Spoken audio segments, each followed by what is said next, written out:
Make more good in the all-new Sportage X-Pro. Kia, movement that inspires.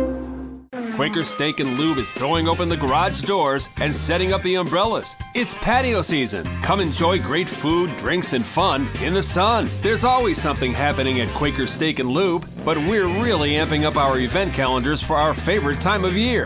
Visit thelube.com to find out what's happening at your local lube this season. Lunch, happy hour, dinner, or late night, indoors or outside, at Quaker Steak and Lube, you'll always find big flavors, friendly faces, and lots of fun. New Trail Brewing Company proudly crafts their beers right here in central Pennsylvania. Brewed with only the best possible ingredients, New Trail produces a variety of year-round brands as well as weekly experimental recipes. New Trail Broken Heels is Pennsylvania's favorite local hazy IPA. This beer is smooth and full-bodied. Hand-selected Citra hops lead to notes of bright clementine and juicy ruby red grapefruit. Broken Heels is perfect for a pregame tailgate all the way through the victory celebration. What's the best mid-size pickup? Tacoma. What's the #1 mid-size truck in resale value? Tacoma. Want to get great gas mileage, 4 doors, and 4-wheel drive? Tacoma. Sioka Toyota of Williamsport has over 25 available right now. You can lease a brand new, never-driven Toyota Tacoma for just $379 a month. That's 30 months, 3,000 cash or trade, 10,000 miles a year. This is while supplies last. Buy yours or reserve yours today and see the Sioka difference. And remember, tell them Johnny sent you. And a very pleasant good afternoon, a happy Tuesday to you. Lots going on in the world of sports. Goon, the Phillies, they start off the National League Championship Series tonight. Who saw this coming? The Phillies and the Padres. Dude, the Eagles are undefeated. The beloved Steelers with a big bounce-back victory. The Big Ten with 2 teams ranked in the top 4. It is good news all around here in the world of sport. Oh my gosh, Goon, I'm telling you, and I even called it. I said, listen, watch these Steelers. I don't know how they're going to do it because they don't have anybody in their secondary. Their secondary is as depleted group as you have in the NFL right now. And on paper, right, the matchup of Tom Brady and that receiving core. I mean, you have Evans and Godwin, and it's like, okay. But I'm telling you, all of the talk all week about how Tomlin's this and Tomlin's that and the Steelers are this and that. I'm like, this is when, say what you want about Tomlin, and he's had some bad losses. There's no way around that throughout his career. But, man, that dude does know how to rally the troops. And, again, I don't think – as I said last week, I think the Steelers are going to win this game against Tampa. I just have a good feeling about it. I don't think that is going to portend great things to come this season for the Steelers. And, you know, there were a lot of things to be happy about as a Steelers fan, and I think if you're a Buccaneers fan, plenty of things to be concerned about, you know, moving forward there. But I also think at the end of the day, you know, Tom Brady and that receiving core, I still think Tampa is going to be a dangerous team by the time the playoffs roll around. I really do. I don't think that about the Steelers this season. But I have a question for you. Yeah. On this exact subject. Yes. You're leading me right down that road. I saw today, what do you think the updated over-under wins for the Pittsburgh Steelers are? Now, they are, what, 2-4 right now? Right? Yes, they're 2-4 at the 10 moment. more games left. Yeah. Or is it 11 games? Well, they're games. 2-4 now, so yeah, 11 games left. Yeah. Yeah. So what do you think they're over-under? The current odds, not for overall for the season, I would say probably right. I would put it at 8. 5-5.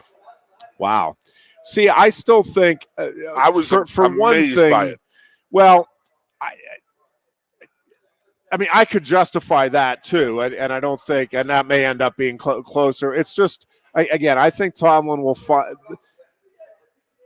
It is not a roster that is deplete of talent, right? Like, yeah, I mean, and especially on the defensive side of the ball, and even without T.J. Watt, and even without Minka Fitzpatrick, you saw on Sunday. I mean, that was still a solid defense. Again, say what you want, and you know, there's obviously some things going on there in Tampa, but.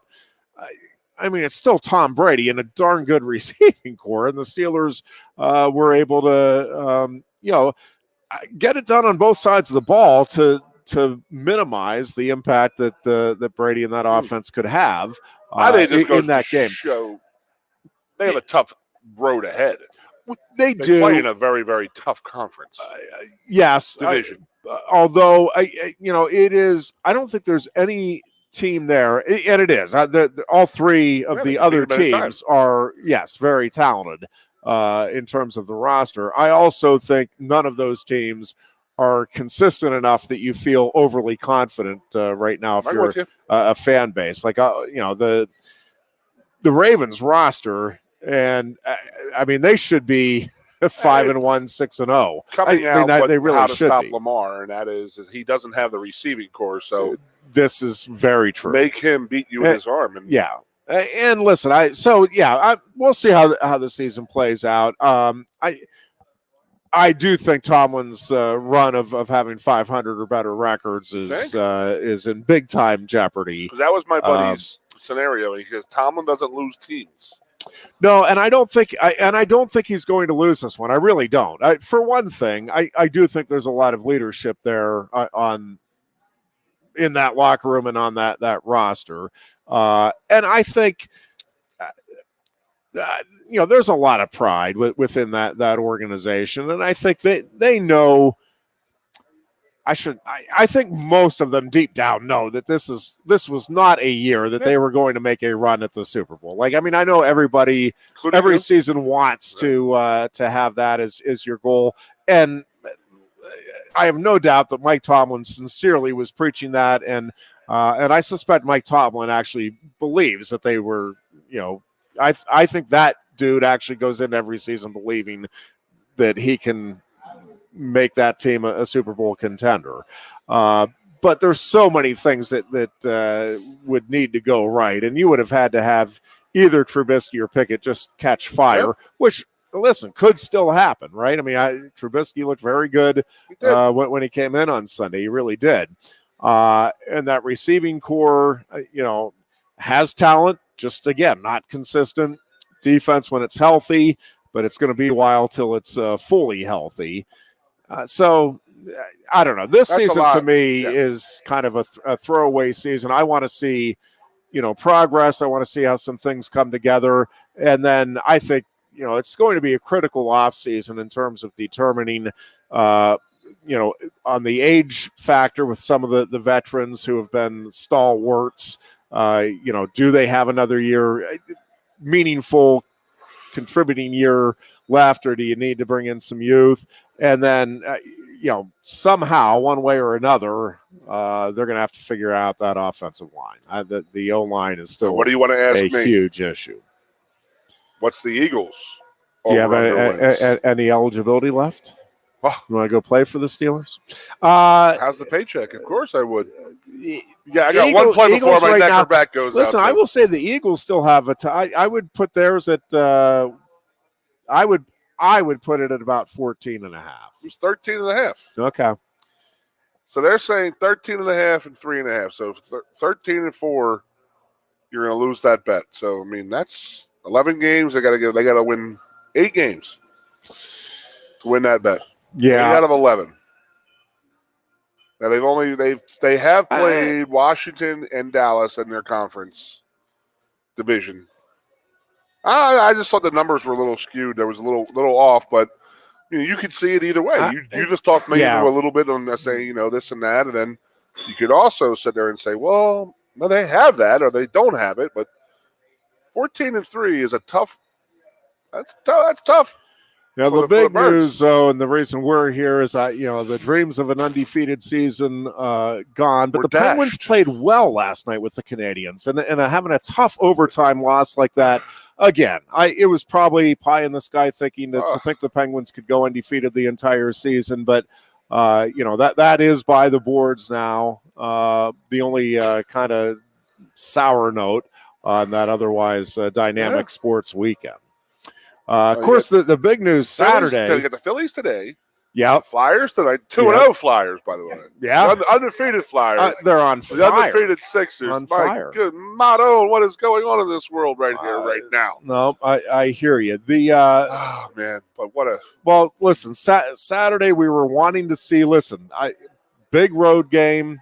Thought that they were tested with road games earlier in the season. How would they respond? Could they keep the offense in check? And I think on paper, a very comparable game.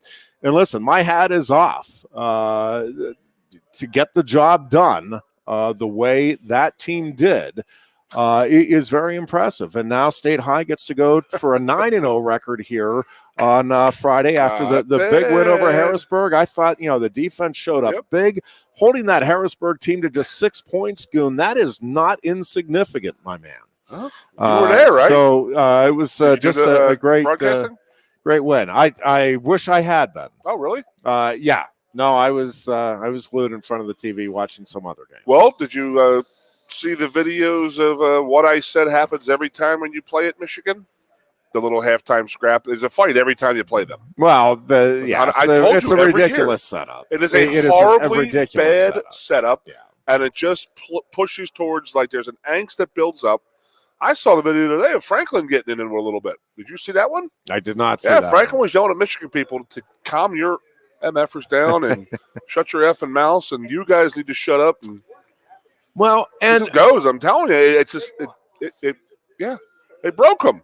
I gotta say, I said going into that game, I can't stand Michigan because you run out in the field and then you have to move off of your sideline because the Michigan Wolverines are going to run right through your sideline.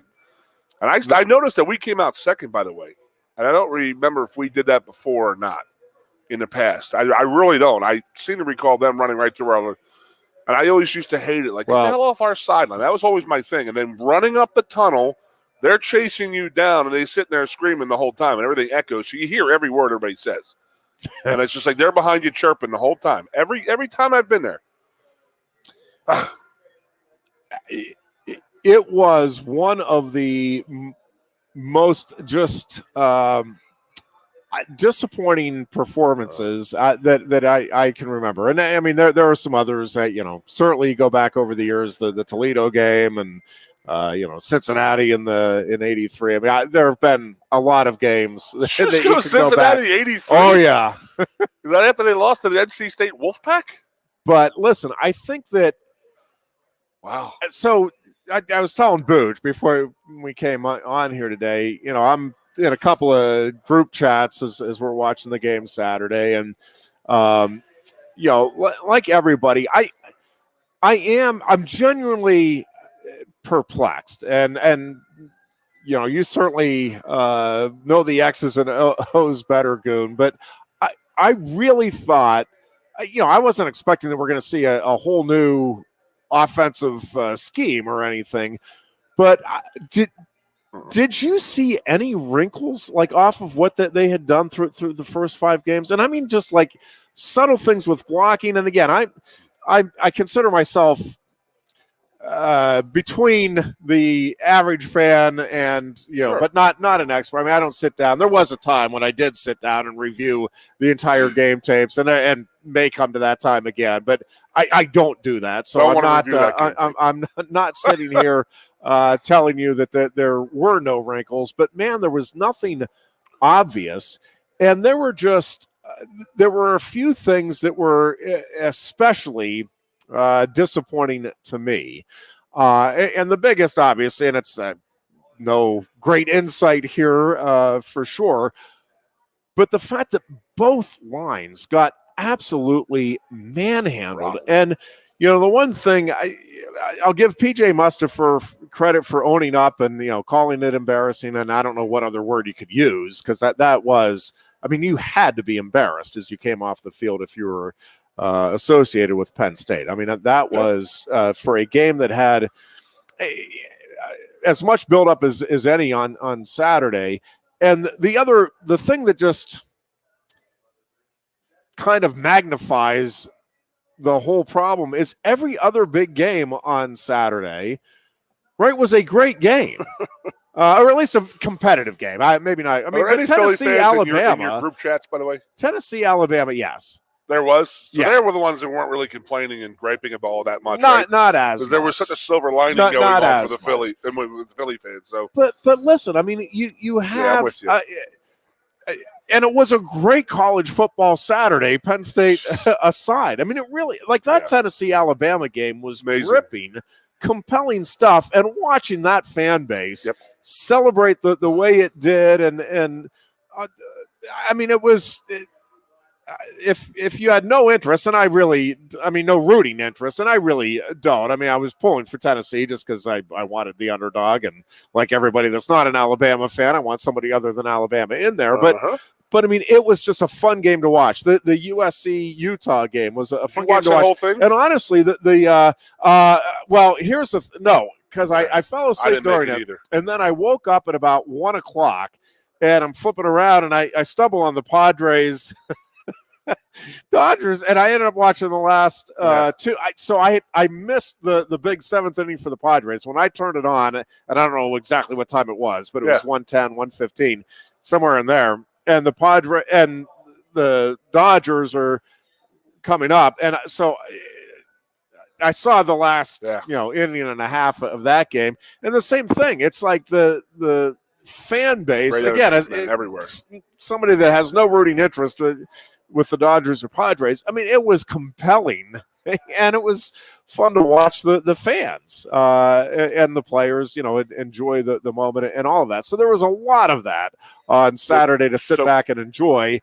And then it just kind of, again, overemphasizes just how absolutely disappointing and embarrassing Penn State's performance was on Saturday. And that was the new Fox noon game, so that was across the boards, natty tight national, very, very national broadcast that was going on.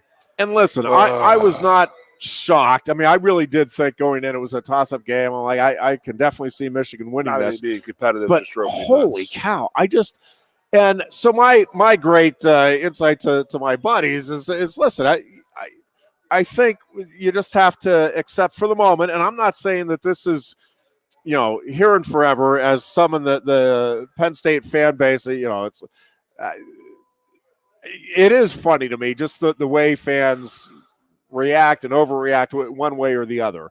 But where I was at Saturday afternoon is, listen, I think Penn State is a good team. I think Michigan this season, much like last year, is next level good. I don't know if Michigan is, we're going to find out whether Michigan is elite. It sure felt and looked like they were elite in that game on Saturday, but we'll see how the season plays out, what they do against Ohio State. That game at the moment, I think, is shaping up to be absolutely must-watch TV this season. And again, we'll see. Both teams obviously have business to take care of. But my takeaway was, listen, Penn State's line play, I think with the young talent that Penn State has, quarterback, running back, wide receiver, the whole bit, great young linebacker, secondary, the younger guys that are coming up, I think are going to be just fine.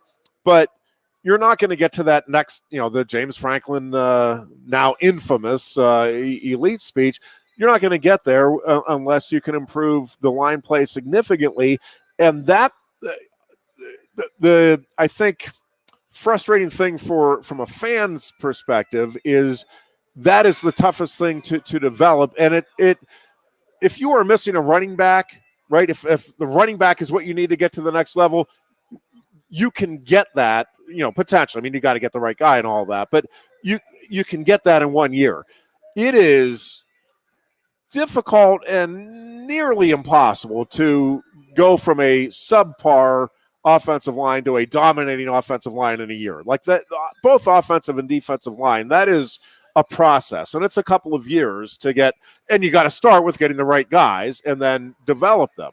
And usually that's, a 2 to 3 year project. Great. And so, my takeaway on Saturday was, listen, I think I'm not on with the fan at the moment. I'm not with the fans saying, you got to get rid of Franklin and move on, and this guy's a bum and never going to get to the next level, because I don't want to be the Nebraska fans who, James Franklin, and again, we got to see how this season plays out, and this is a big part of the equation for me right now. This game Saturday, for as big as we were thinking that Michigan game was, this game coming up on Saturday, to me, Goon, it is one of those truly defining moments right now for the program and in particular for James Franklin. Because what I've thought and what I still think at the moment, but now I need to see it, is that and I've been touting it all season, is I think the leadership on this team is really strong. We're going to find out here on Saturday because, I mean, this team got crushed. And, to make a comparison, the Steelers got absolutely hammered and beaten in every which way by the Bills. And I'm not going to tell you I knew, but I really did have a good feeling last week that team was going to rally, because I do think, again, say what you want about Mike Tomlin, that guy, again, I think does know how to get his guys to respond when all the chips are down and get everybody to go in, and I think you saw that on Sunday. This is, to me, this season right now, right, I think could go the way last season did, right? Like it is not far-fetched to see this team collapsing again. That's and what we'll I'm see not just to Minnesota, week, but to get waxed then by Ohio State. And even though those final 4 games, Michigan State looked much better, right, in the win this past week.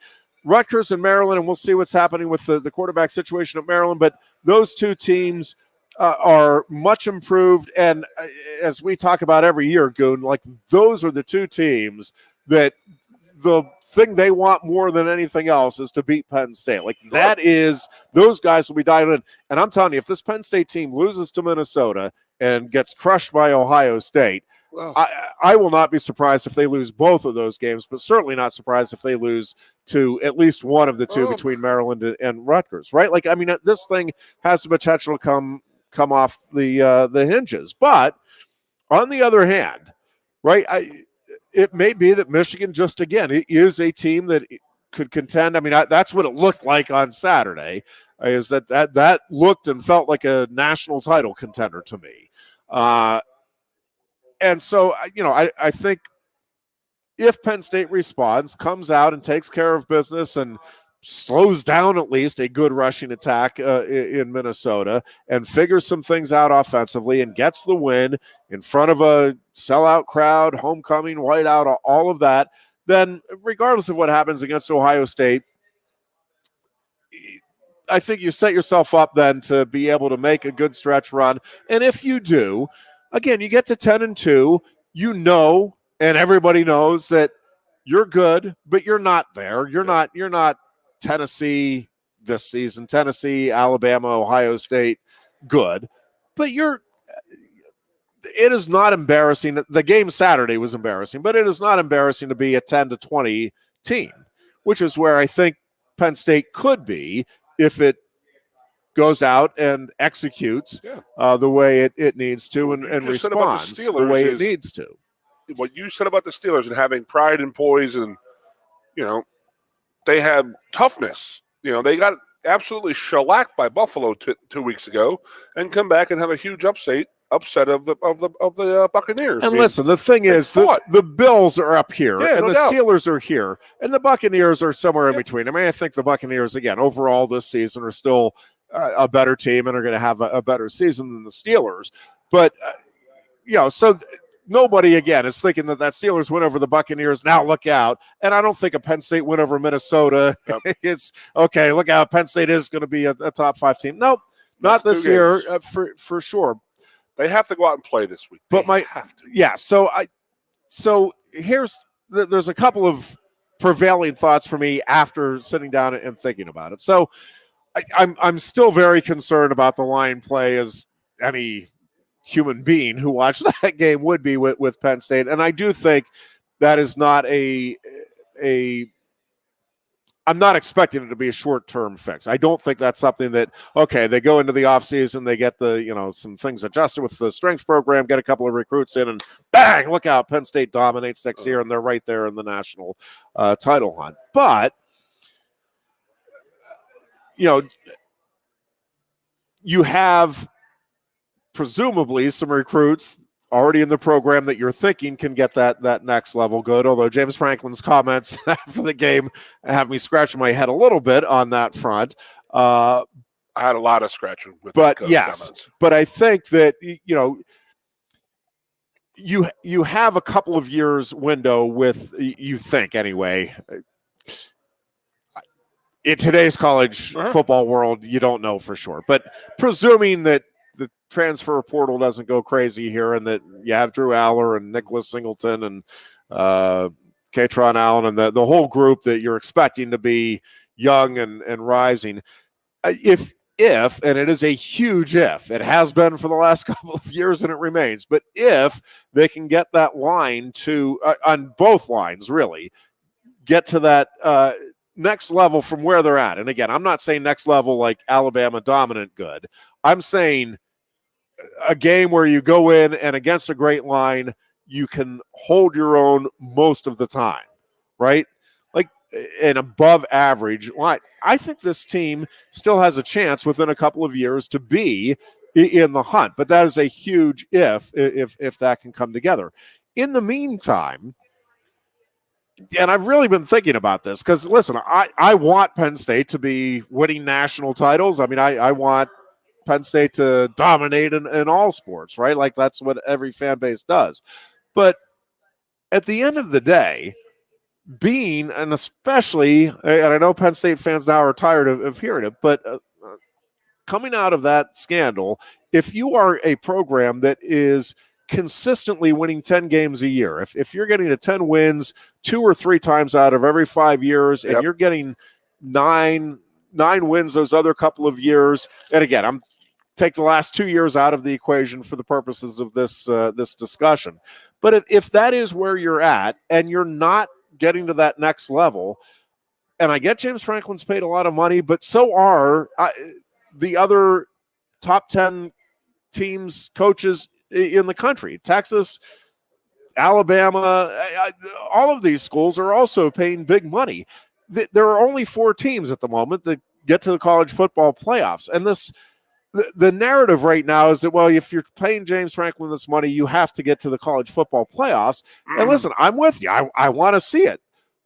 And I'm pulling for it. But a couple of things. One is I think getting to 10 wins on a pretty consistent basis is significant. And even if you're not competitive with the Michigans and the Ohio States of the world consistently, I still think there is some merit and value to being better than the rest.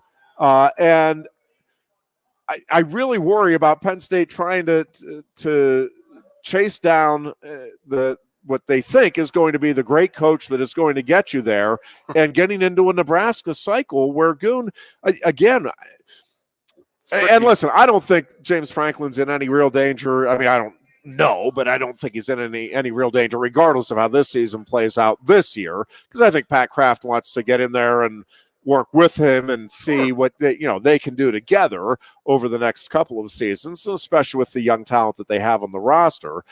But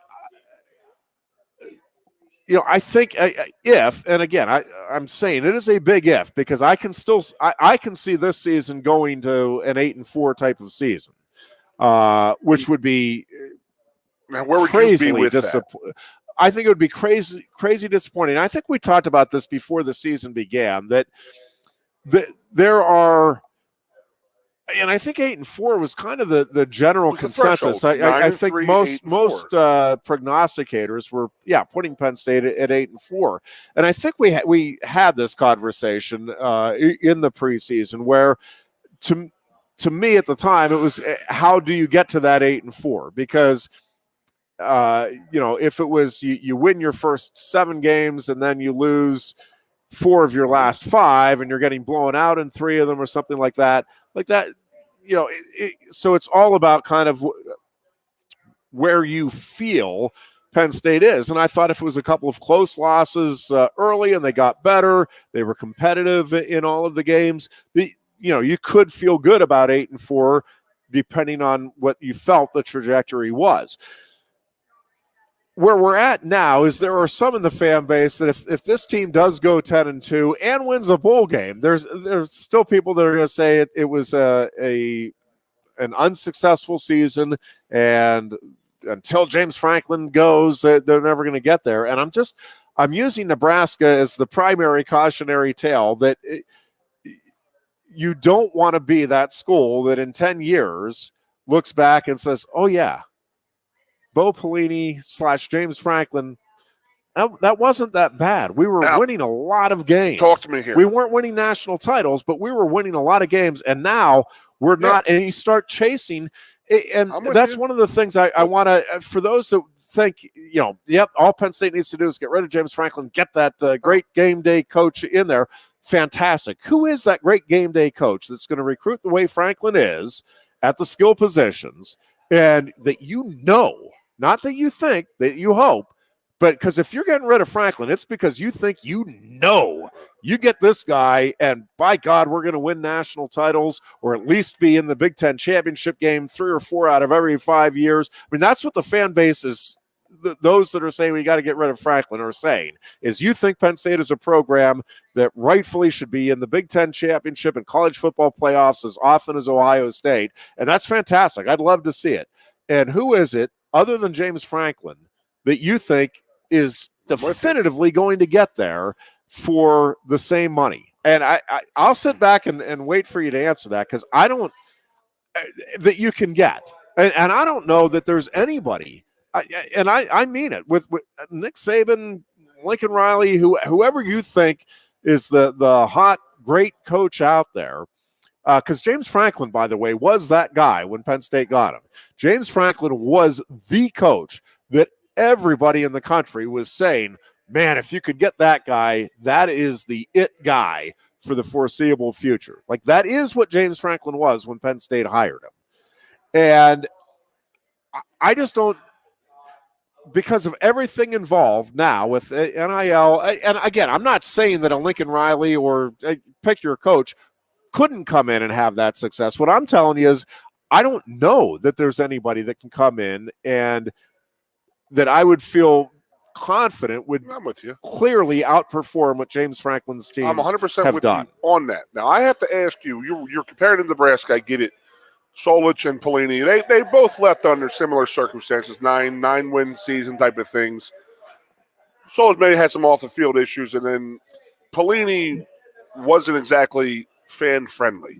This is very now, true. What were the other 3 games? They were going 9-3. Were they getting humiliated by Texas, Oklahoma? I have to ask that because I don't recall. My recollection, I'll have to. Were they even back competitive in those games? Or they were competitive in a lot. Not even competitive. No, but I think, and James Franklin has certainly had his fair share of those games. Yeah. But when it was rolling, 2016 to 2019, they were competitive. I mean, the Ohio State. I mean, Penn State was as competitive with Ohio State in that run as anybody. Well, hell, they beat them once, and they should have beat them at least two other times. Yeah. So, but they didn't, and again, that's going to come back and be the knock against Franklin. That's fine. I'm not go back to 2020. I mean, yes, 2020 and 2021, we have knocked those out of the just. Yep. They're not part of this, but yet here we are again going down the same road. Here's the thing. I think they are part of it if this thing finishes up similar to how last season did. I think it becomes then it's not just okay, we forgive 2020 and 2021. No, okay, there is something systemically wrong with the program. Now, good word. If Penn State bounces back and beats Minnesota, sure, and really, I mean, I'd love to see a convincing win Saturday night, and I think that's possible, but they just need the win. I'm with you. And regardless then of what happens with Ohio State, and again, it is a huge if for me, but if they then run the table and go 10-2 but weren't close with Michigan and Ohio State, to me, that is still overall a very successful season, given what the last two were, given the young talent. And then to me, the real measuring stick next year is the line play in the big games. What does it look like? And again, I don't think Penn State has to be, for me, has to go out and dominate or even win those 2 games. If Penn State gets to 10 wins again, if they get there this year and they get there again next year, and you feel better about the line play and the way that's developing. Again, I think you can set yourself up for where 2024 is potentially one of those, at least has a chance to be one of those special seasons. But I think they're a long ways off from being a playoff. When I'm using playoffs the way they're currently constructed, not the way they will be then, which actually is another element, though, to it, because it's not going to, you're not going to have to be elite, one of the top 4 or 5 teams in the country to be in the playoffs. And I think Penn State, should be in a couple of years if it stays together. But I really want to see the leadership component and how the coaches and players respond to getting their heads absolutely bashed on Saturday. For one game right now. I'm a one-game guy right now. I want to see how this team reacts. Staff, too. Yeah. Head coach, staff, fans. I want to see how everybody reacts to this because you know how it is. Oh, we knew this was going to happen. It happens every year. Now, if it happens again where it seems that our guys just don't care and don't want to fight and just don't give a crap about, then there is something significantly wrong here. And having to deal with these kids like Chris and I do on Monday night, I really like these kids. I really, really do. And I think that these kids are a bit different than what we've had in the past few years here. And I really think that I beg and I plead, and I don't know if I'm trying to talk myself into it, but I really think these kids are going to fight this week. And if they're not, then there's something wrong here. Well, the other thing for this week is, does Tanner Morgan, I haven't seen anything, I've been tied up all day. So have we heard anything more on Tanner Morgan and his status? Because that's obviously, and again, to me, Penn State just needs to win. I don't care who's there, who's not. Like, this is a critical game. But yeah, I want to see how they respond to and play, and what part of any season too is when you catch teams, right? I mean, Iowa catching Penn State in the game that Sean Clifford got hurt last year was everything for them, because that game, if that injury doesn't happen, as we've talked about, I mean, I don't think that is even. They're not ruling him out as of yet, but they're not saying he's playing. Yeah, I don't think he is. I mean, he got banged up pretty good. I wouldn't think and especially the way our society is right now in regards to the. So here's the thing, though. So that means for Minnesota, right? You're expecting a heavy dose of Ibrahim. Oh yeah. I mean, I think you were expecting that anyway, especially after what we saw. So how does this defense respond to that? And again, at home with the juice that's going to be there in Beaver State, you would expect they're going to need it right? early. But I mean, I expected that team to have some fire last week against Michigan Saturday too. They were on the field a lot of plays and a lot of physical plays. And listen, and I get that the offensive struggles contributed to that, but the defense, I had a lot to do with why the defense was out there a lot on Saturday too. Well, no doubt about it. I mean, I never saw them. Did you ever see them any missed tackles in a Penn State football game? Well, yes, a couple of times over the last decade. Yes, actually. I missed those. I blacked those ones out. They've been blacked out of my memory. Those the thing that was disappointing from that, and again, many things that were disappointing. The thing that was disappointing from the tackling is there was a lot of the, I'm just going to go in and lower the shoulder and not and I mean, we're 6 games into this season.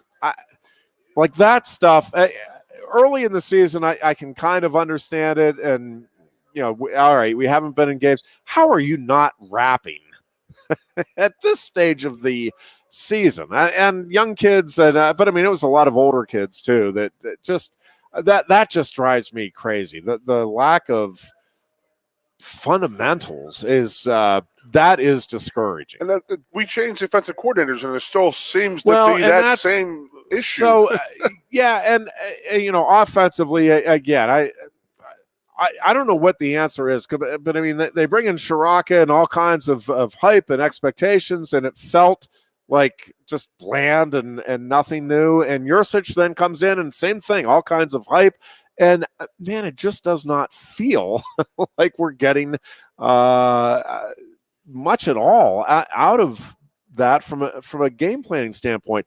That 3rd and 1 Goon just absolutely, I think, drove everybody crazy on the Penn State side on the first series. And the play was there. I mean, if the block is made on that end and Singleton goes outside, I mean, that is a potential touchdown for the Nittany Lions. And I don't know, the way that game played out, I don't know that the end result is going to be any different, but it at least gives you some juice, some confidence, and maybe it does change things around in terms of how the game plays out. But man, it was ugly.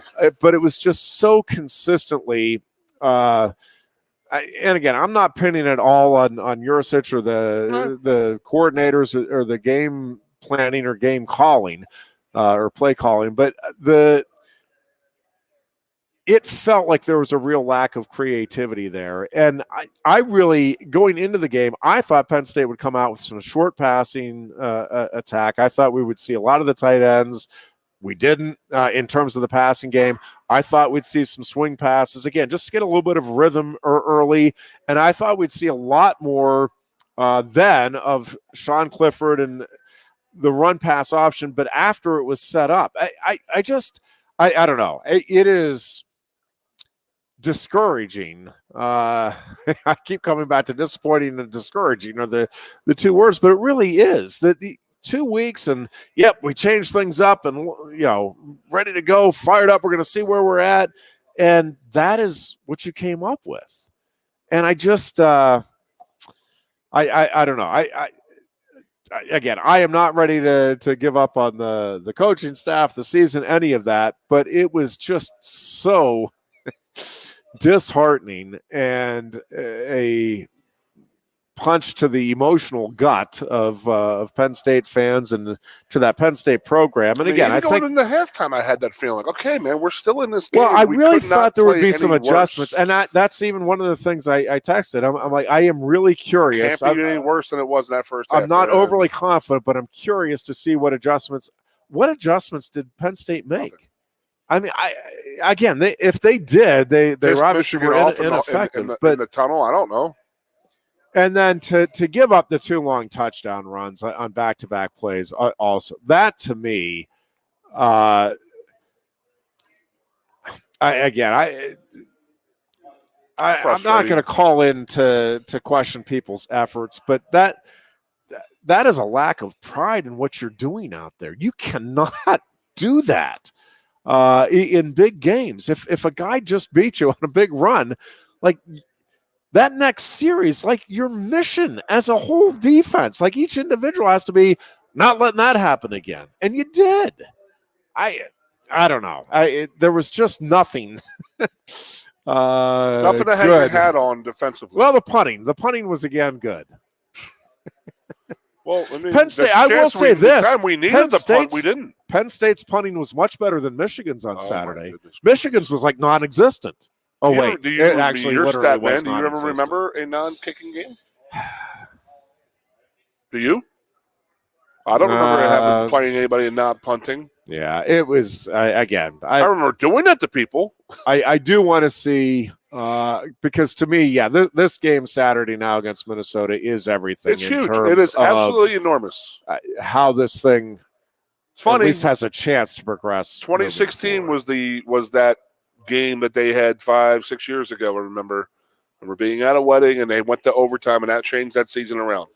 And it was versus Minnesota, saying this is the biggest game in a long time around because people were just watching it. And I felt like people were going to try and pull the plug on Franklin then, and then they win in overtime and they go and win the Rose Bowl or go to the Rose Bowl, all of that to cap a great season. But then you're going into this game, and like I said, I'm going into this game emotionally prepared like that I did last week. I do not want to see if I see another lackadaisical effort of guys just not caring or not wanting to play or not wanting to be there or not wanting to fight, then I don't know how you can support this program. Well, we're going to find out. Yeah. I think if this team has the leadership that you and I that's both what we have. I'm hanging my hat on the senior and elder leadership of this team, keeping these guys together. Because I say the 92 team, the 94 team all the time. You hear me constantly say it. The 92 team had so much more talent than the 94 team, but there was there was the weird bowl situation. We had already signed up for a bowl preseason. Guys didn't give a crap. We couldn't play for a national title. They hung it up. Yeah. They were older guys getting ready to go to the NFL that really didn't care about the season, and we ended up losing 5 games out of 7. I do want to go. Goon, what is your take on the line in terms of, is it a recruiting issue and they're just not getting? And we've talked about it. I mean, it is offensive line. It is the hardest. Those are the hardest positions, center, guard, tackle, to recruit for, because it is very difficult to assess how well somebody is actually playing technique-wise. And even if there's a lack of technique, it's like, well, okay, but if you have the skill set, we can work on the technique at the college level. It is hard to gauge. So is it just that Penn State is consistently missing on the recruiting front? And again, when we talk about this, I want to make sure, too, that we're clear. What I am saying with the offensive line, I'm not saying these guys are a bunch of bums. I know some fans are. What I'm saying is, Penn State now is expected to be a top 10 type of program. This is not a top 10 offensive line, and it hasn't been under James. I mean, since a long, long time. But James Franklin has not had a top 10 in the country type of offensive line or anything close to it. Yeah, maybe not top 10 in the conference. I was thinking more. Right. I don't know I do not know if it's because we've had how many offensive line coaches under James? Well, and we had Herb Hand, and they've gotten some good, name recruits. I mean, it hasn't been like that they've just been empty in terms of getting at least 3 or 4 star recruits along the line. So, just so people know what you're talking about, saying it's tough to recruit an offensive lineman, and that is that there's guys my size play against guys Booch's size in high school. You can't really get a good, fair analysis of an offensive lineman. Yeah, athleticism, pad level, this and that, yada, yada, yada. I'd be interested to see. I have this question. I would love to think about our offensive line. If I didn't have the Phillies to watch the next 2 days, I could have the time to do it. But how many of our offensive linemen played other sports? In high school? In high school. It would be an interesting thing, in my opinion, because I am so sick and swimmer. I'm so sick and tired of hearing people say you can't have an athletic offensive line that can mash people anymore. I see Alabama going out and mashing people. Yeah. I see Michigan. I physically watched Michigan go out and physically dominate our guys now for a couple of years now. So the days of saying, "Oh, the kids," that's not how you play football anymore. That's bullshit. How about not getting mashed? I know. Even if you're not going to go out and mash, and you subscribe to just know how about know not your job. Getting smashed? Yeah, the way this team did on move a Saturday. guy 1 yard the other way, and I just see the line of scrimmage was constantly. We were accepting blocks and then getting driven back constantly. Yeah, it doesn't seem like we could pass block at all. I mean, we had a lot of screw-ups, missed assignments out there too, and that was even worse because I thought that had been improving throughout the year. The guys were making mistakes out there, but they were making aggressive mistakes.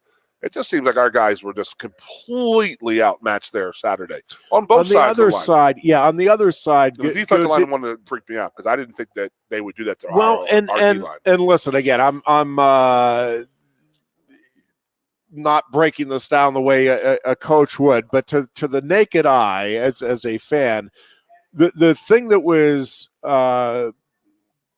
worrisome or troublesome on the defensive side is, and I think PJ Mustapher said the opposite. I think he said it was, we guys not getting manhandled, missing their assignments.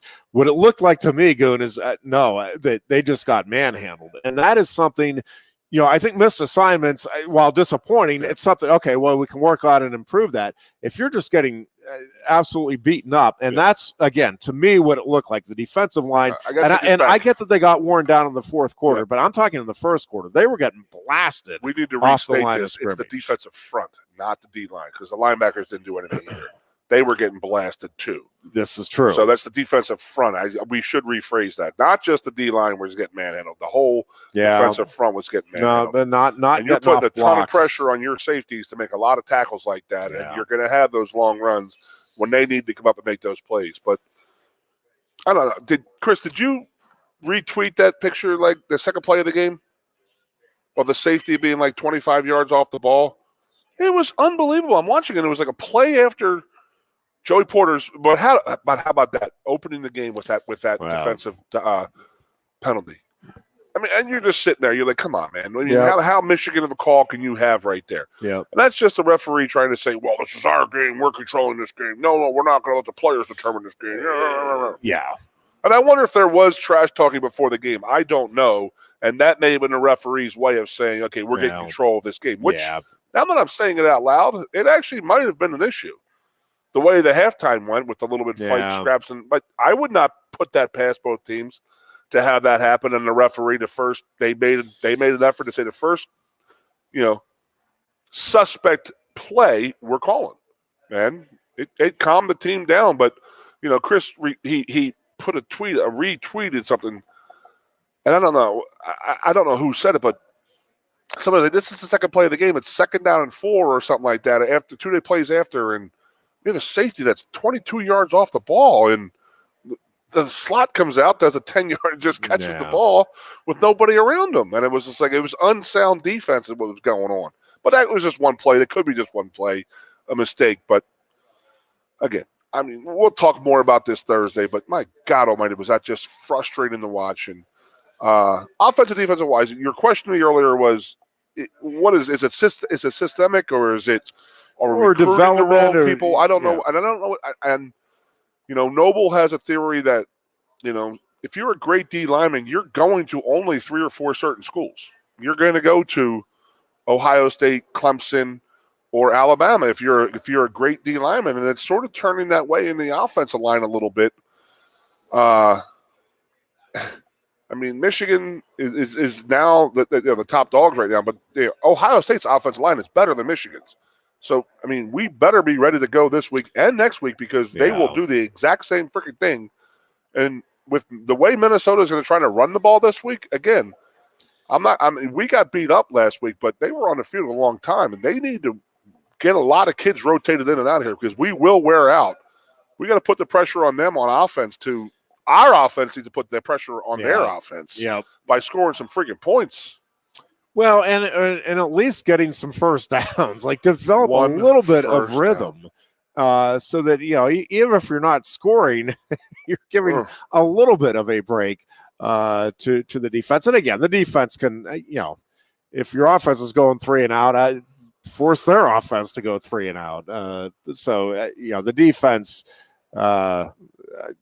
while there were certainly offensive problems, the defense from the get-go was not exactly on top of its game either. And frustrating, man. Frustrating. And again, I think they got just physically manhandled and Harbaugh went Bo Schembechler on us. There's no doubt about what he was trying to do. He was trying to physically impose his will on us, and that's exactly what happened. Yeah, and it should be. It should anger you if you're a Penn State player to hear the Michigan locker room talk about how that was just a butt kicking in every sense of the word. But I mean, that's absolutely what it was. I mean, I don't know how. The time to shut that talk up was the previous 60 minutes of football, and Penn State did nothing to back up its talk, and Michigan did everything. So, we'll see. Again, I think just an absolutely pivotal game right now for this season, but I think maybe for the program as a whole right now. I mean, I really see that. I think a loss here Saturday night, I don't know, Goon. I mean, I'm not going to sit here and tell you there's no way that they could turn things around over the next couple of seasons, but I think it becomes a really tall order because, again, then you have 3 straight seasons here where this team, I think, will have substantially underperformed. And 2 years in a row where you will have had a good start followed by a collapse. I think this game Saturday right now truly does feel like everything, and especially I mean, a whiteout crowd night with a backup quarterback. I mean, you've got, if that is in fact the case, I mean, you have to take care of business in that situation. Even if he does play. Well, yes, he's not but I'm saying, but even fire. more he's not so. A great QB. No, but I'm saying even more so. I mean, if you have a guy whose first start is in that environment, and you let that team that already has a couple of losses, it's just a game you can't lose right now if you're Penn State and you're aspiring to get anywhere near the upper echelon of college football. Talk more about it on Thursday, the matchup with Minnesota in particular, and we'll talk about the Phillies and the Pirates playoff. We'll talk some Phillies probably on Thursday as well. Could be a pretty important Thursday. Until Thursday, be good and be safe.